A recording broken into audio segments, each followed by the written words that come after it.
I want to tell you the story of the Eiffel Tower. I mean, look at this. This style is reminiscent of a railroad track or a warehouse. So the question then becomes, how did this industrial structure come to dominate Paris and become the symbol of an entire country? And furthermore, how was the Eiffel Tower saved from destruction?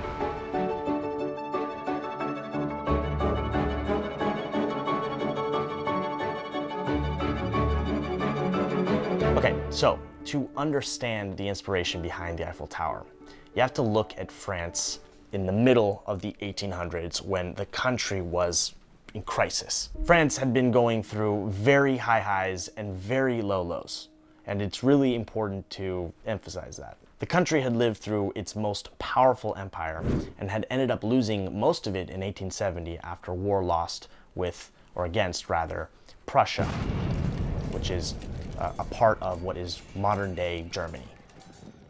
But anyway, semantics.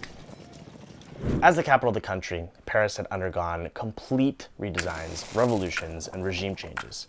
It was a rough time. So, all in all, the country was divided and unstable, and morale was low. I think it's fair to say that. But with the late 1800s also came the Industrial Revolution and an event called a World's Fair, and the chance for France to sort of regain some status, kind of reinvent itself, if you will. As massive advances in technology swept the globe, the World's Fair was kind of like a chance for countries to show off their new kind of technology, if you will. Think of world fairs like the Olympics today, okay, where the location changes each time, and the host takes the opportunity to impress other countries with their own technological prowess. And now, if I can be heard over the roar of all this machinery of preparation, I'd like to give you a preview of a wonder of the modern world.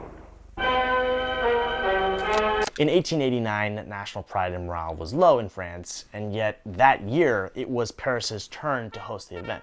Not only was France looking to restore some national pride, which makes sense given the current context, but it would take that opportunity to actually celebrate the 100th birthday of Bastille Day with a bang. So this was like all out. So their plan to do this was simple. They set out to build the tallest building in the world.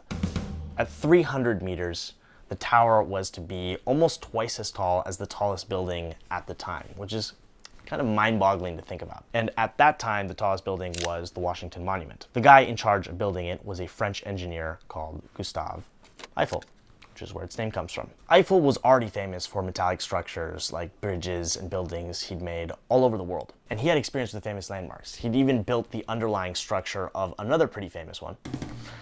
Yes, one of the most famous American monuments is actually French.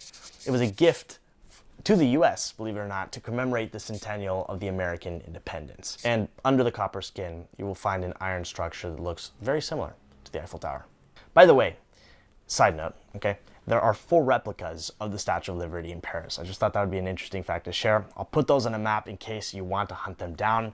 There's a long history of sort of French and American alliances and support to one another. Now, right after he finished the Statue of Liberty, Eiffel started work on this tower, which is, I mean, incredible that one guy had such an impact on the world through monuments. Here's his original sketch for what he envisioned: an iron tower with this curved design, a structure unlike any other ever built at the time. By 1887, this giant modern tower started to rise up in the middle of the city.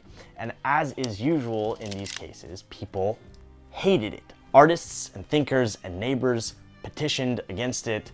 It was strange and industrial with its crisscrossing metal beams, and at that time, it was actually painted red, a contrast to the regal and grand architecture the city was known for. And so, you know, whenever we're confronted with the unknown, oftentimes we resist, and this is exactly what happened. Regardless, Eiffel didn't stop. He continued to build. After just over 2 years of construction, it was done.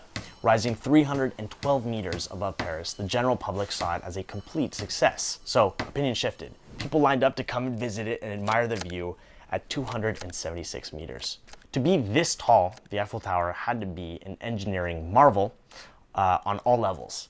And I think we kind of take it for granted, but again, at the time, this monument was twice as tall as the next tallest building in the world. So just think about that. The team behind the tower had to take into account the effect of wind up to 100 kilometers an hour, which is 60 miles an hour, on the structure, and you can see all these clever touches everywhere in the tower. Okay, so why does this structure have so many holes in it?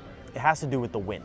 Now, most buildings would use these large metal beams, if you will, but Eiffel instead chose to use these thinner iron bars that were nailed together in this crisscross fashion that allowed the wind to pass through.